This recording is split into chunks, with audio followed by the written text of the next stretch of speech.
दोस्तों, जरा सोचिए, इंसानों की बनाई हुई दो मशीनें जो धरती से अरबों किलोमीटर दूर जा चुकी हैं, इतनी दूर कि हमारी सूरज की रोशनी भी वहां तक पहुंचने में 20 घंटे लग जाती है। और हैरानी की बात यह कि वो दोनों मशीनें आज भी हमारी धरती से जुड़ी हुई हैं। मैं बात कर रहा हूं वॉयेजर 1 और वॉयेजर 2 की। ना जाने कितने वर्षों से हमारे वैज्ञानिक दूसरी दुनिया के तलाश में हैं और इसलिए दूसरी सभ्यता की तलाश करने के लिए अब तक बहुत सारे स्पेस मिशन लॉन्च किए जा चुके हैं, जिसमें कई ऐसे चौंकाने वाले रहस्यों का खुलासा हुआ है जिन्होंने अंतरिक्ष की मिस्ट्री को और भी ज्यादा उलझा दिया है। लेकिन इन सब मिशंस में से 1977 में लॉन्च किया गया वॉयेजर प्रोग्राम बेहद ही खास है, क्योंकि यह पहला स्पेसक्राफ्ट है जो हमारे सोलर सिस्टम से बाहर निकलकर ऐसी दुनिया में पहुंच गया है जिसके बारे में हमें कुछ भी पता नहीं है। वॉयेजर 1 जो आज से 48 इयर्स 6 डेज 2 आवर्स पहले और वॉयेजर 2 जो आज से 48 इयर्स 22 डेज पहले अंतरिक्ष और ब्रह्मांड के सफर के लिए निकल गया था, वो आज भी, अभी भी और इसी वक्त भी स्पेस की सैर कर रहा है। और वहां से वॉयेजर स्पेसक्राफ्ट ने ऐसी इंफॉर्मेशन भेजी है जिसकी हमने कल्पना भी नहीं की थी। तो आखिर वॉयेजर ने किन रहस्यों से पर्दा उठाया है, कैसे अपने लक्ष्य से बहुत आगे एक दूसरी दुनिया में पहुंच गया है अभी, और यह कितना आगे जाने वाला है। आखिर इसको स्पेस में भेजने का मुख्य उद्देश्य क्या था? क्यों इसमें एक रोते हुए बच्चे की आवाज, पक्षियों, हवाओं और लहरों की आवाजें और 55 अलग अलग भाषाओं में अभिवादन एक गोल्ड और तांबे की बनी डिस्क में रिकॉर्ड करके भेजा गया है? ये सब कुछ आज हम आपको इस वीडियो में बताने वाले हैं। क्या है वॉयेजर 1 और वॉयेजर 2?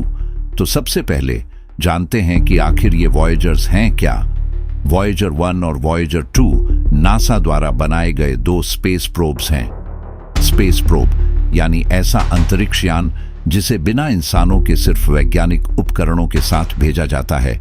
इनका मकसद था हमारे सौरमंडल के बड़े बड़े ग्रहों की नजदीकी से तस्वीरें और जानकारी इकट्ठा करना। और दोस्तों, ये सिर्फ साधारण यान नहीं है, ये आज तक का सबसे लंबा चलने वाला और सबसे दूर तक जाने वाला स्पेस मिशन है।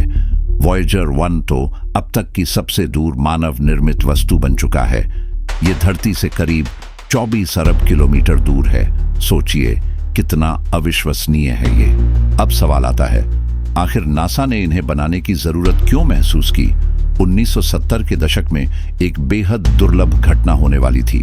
हमारे सौरमंडल के दिग्गज ग्रह बृहस्पति, शनि, यूरेनस और नेपच्यून एक ऐसी लाइनअप में आने वाले थे जिससे बहुत कम ईंधन खर्च कर एक ही मिशन से इन चारों ग्रहों का दौरा किया जा सकता था।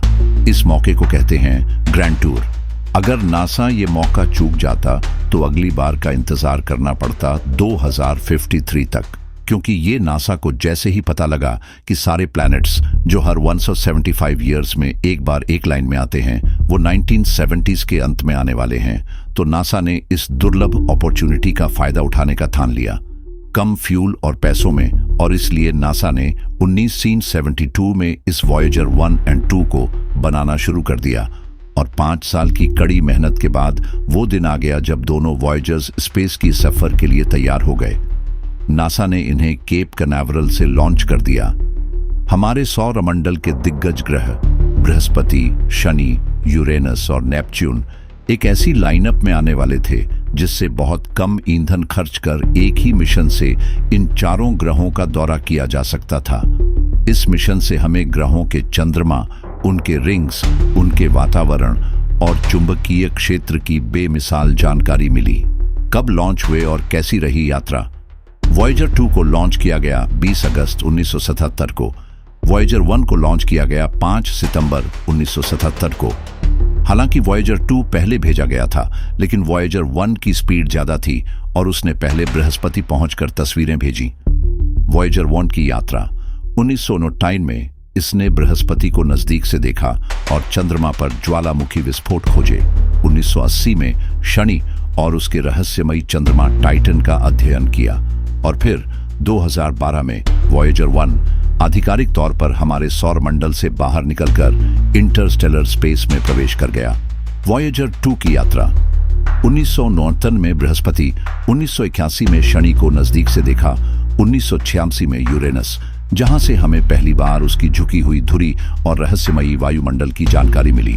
1989 में नेपच्यून, और यही एकमात्र यान है जिसने अब तक नेपच्यून को नजदीक से देखा, और 2018 में वॉयेजर 2 भी सौरमंडल से बाहर निकल गया। दोस्तों, ये दोनों वॉयेजर्स अब हमारे ग्रहों की सीमाओं से बहुत आगे निकल चुके हैं। कहां हैं अभी? तो सवाल है, ये दोनों अभी कहां हैं? वॉयेजर 1 लगभग 24 अरब किलोमीटर दूर है, वॉयेजर 2 लगभग 20 अरब किलोमीटर दूर है। दोनों अब तारों के बीच के खाली क्षेत्र यानी इंटरस्टेलर स्पेस में सफर कर रहे हैं। इंटरस्टेलर स्पेस का हिंदी अर्थ है अंतरतारकीय अंतरिक्ष, यानी तारों के बीच का वह विशाल खाली क्षेत्र जहां किसी ग्रह, तारे या सौरमंडल का प्रभाव नहीं होता। यह क्षेत्र बेहद ठंडा, अंधकारमय और लगभग शून्य वैक्यूम जैसा होता है। यहां सिर्फ बहुत ही कम घनत्व वाली गैसें और कॉस्मिक किरणें पाई जाती हैं। नासा के अनुसार जब कोई यान जैसे वॉयेजर 1 और 2 हमारे सूर्य के हीलियोस्फीयर, सूर्य के प्रभाव वाला क्षेत्र को छोड़ देता है, तब वह इंटरस्टेलर स्पेस में प्रवेश कर जाता है। वहां न ग्रह हैं, न सूरज की गर्मी, सिर्फ ठंडा और अंधेरा ब्रह्मांड। दोनों वॉयेजर्स को नासा की जेट प्रोपल्शन लैबोरेटरी ने डिजाइन और लॉन्च किया था। इनके साथ एक बहुत खास चीज भी भेजी गई थी, गोल्डन रिकॉर्ड। ये एक गोल्डन डिस्क है जिसमें 115 तस्वीरें, 55 भाषाओं में संदेश और पृथ्वी की आवाजें जैसे हवा, पानी, जानवरों की आवाजें और यहां तक कि बीथोवन और भारतीय सितार की धुन भी शामिल है। इसका आइडिया महान वैज्ञानिक कार्ल सगन और उनकी टीम का था। उन्होंने कहा, अगर कभी कोई एलियन सभ्यता इन यानों को पाए तो उन्हें पता चल सके कि धरती पर कैसी सभ्यता थी, कैसे काम करते हैं और अब तक कैसे जुड़े हैं। अब जरा सोचिए, 1977 की तकनीक से बने यान आज भी काम कर रहे हैं। ये कैसे मुमकिन है?